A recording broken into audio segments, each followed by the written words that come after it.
Hi there, I'm Birgit O'Connor and welcome to my studio. Today I'd like to show you how to paint a very simple rainbow zebra.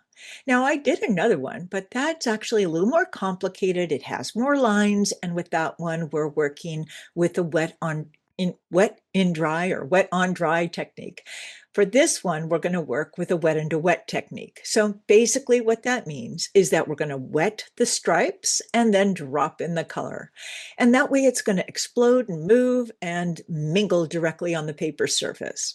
Now you can use any watercolor paint set, watercolor brushes, and watercolor paper that you like. And why we want watercolor paper is because that way our watercolor is going to move the way we want. If we used our watercolor set on regular paper, it's going to soak right in and not give us the same results. So that's why that's very important. And why this technique is important is because let's say you want to paint a dragon or you want to paint something else. We want to know how to mingle that color before we actually apply that into our painting. So I think you're going to have a lot of fun. And if you'd like the line drawing, I'll put it in the description below, or just create your own simple little zebra. Okay, so let's get started and do some painting.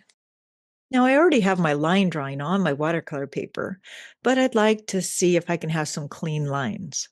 So I'm going to add a low tack painter's tape along the bottom and one side. Now you don't need to do this, but I'm thinking I just like to have a cleaner presentation. Then using a large watercolor brush, I'm going to go ahead and fill one stripe in with water. Now before you apply your color to the stripe, dip your brush in water, then the color, maybe make a little puddle in your palette, and then apply it to the stripe. And watch it move.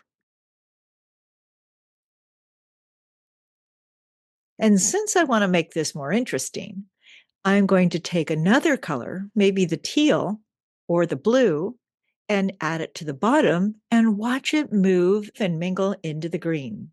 And now we have a two-tone effect, which means we have two colors side by side. And if you want to see something really interesting, the yellow is really active and it's going to push away the other color.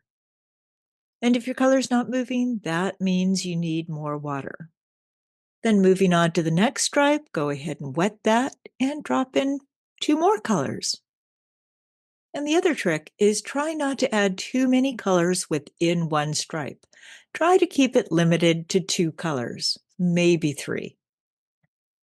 And it's okay if you're not exactly within the line or you go over it a bit. Don't worry about it.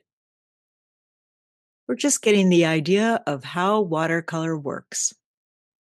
Then moving on to the next big stripe, go ahead and do the same thing and drop in your water and color. Remember, we want to choose two colors and allow them to mingle within that stripe on their own.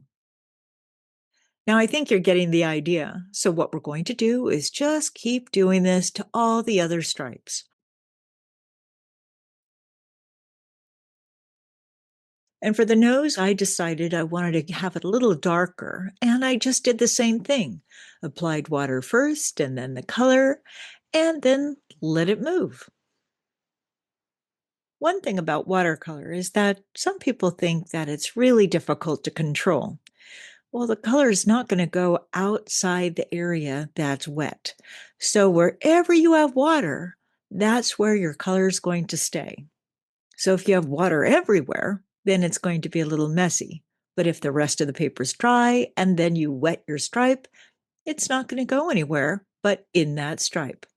Now for the eye, all we're going to do is fill it in, working on dry paper, and paint around that little white shine. That way we're giving our zebra some personality. And if you happen to fill that in, don't worry about it, let it dry, and you can always come back in with a little white paint and add that on top.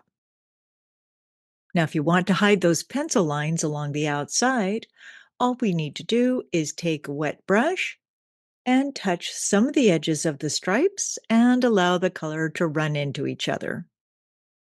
Now, if your color is already dry, you can just take a tiny bit of color that you have in your palette in a very light value, meaning more water, and just go along the outside edge. And now we have a wonderful painting of a beautiful rainbow zebra. Well, thank you so much for joining me today. I hope you had a lot of fun and that you learned something new and that you can now easily apply this into more paintings. So until next time, have fun and happy painting.